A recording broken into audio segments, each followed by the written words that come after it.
I'm Paul Greenhaff. I'm from the University of Nottingham and I head the Metabolic Physiology group in the med school. So we're interested in muscle, interested in how inactivity, aging, nutrition, drugs impact upon muscle metabolism, muscle mass, and how we can use exercise as a stimulus to try and reverse negative effects, or indeed how we can use nutrition and exercise to increase adaptation in healthy young people.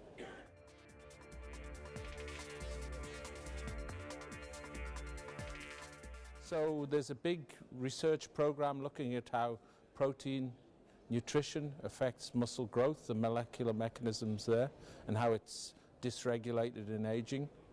We did a lot of work in the 90s on creatine, which is now a worldwide use supplement, and how it stimulates energy metabolism.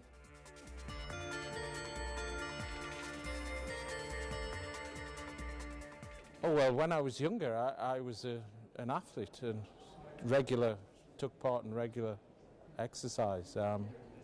And since then, it's just took on. You know, when you look at, or it's grown, when you look at the stimulus that exercise has on adaptation, it can be far greater than any drug intervention. It's just that, you know, you can't put exercise in a tablet and prescribe it to people. If you look at, say, chronic diseases, for example, chronic obstructive airways disease, you know, the best, most effective intervention for rehabilitation there is actually exercise intervention. So there are numerous studies showing that pulmonary rehabilitation exercise, which stimulates muscle metabolism, actually is very effective at rehabbing patients with lung disease. That's just one example. There are many others.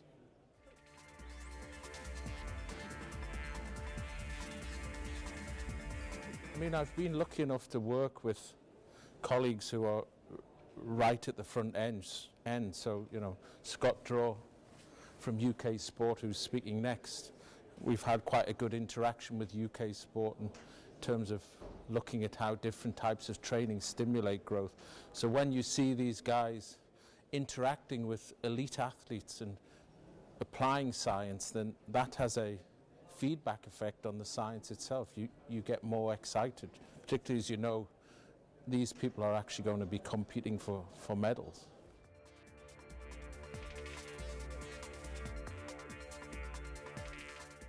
Well, I was originally a runner.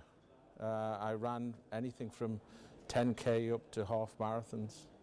Marathon was too far. Well, I also played a lot of soccer, but then wrecked my knees. So that brought an end to the soccer.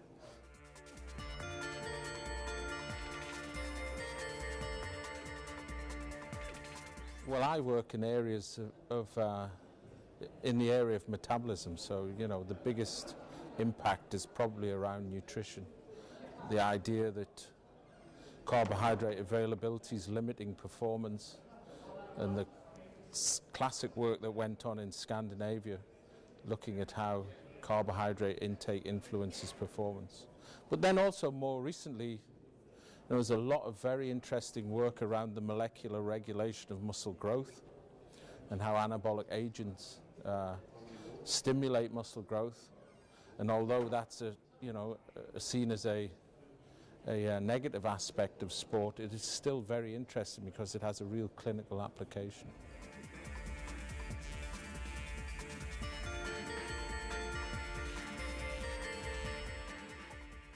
The limitations to 100 meters, you know, I think with the advent of looking at how satellite cells can result, our activation of satellite cells can increase hypertrophy of muscle. With time, the technology will evolve such that we can optimize training to maximize muscle growth, which will have a clear effect on performance. You have to ask, what are the limitations to performance? And they differ from one extreme to the other. But I think something like the 400 meters, 800 meters, they require different energy delivery systems to the marathon. So both the high intensity 400 meters, 800 meters will put different limitations compared to the marathon, and they are both equally, extremely stressful to the human body.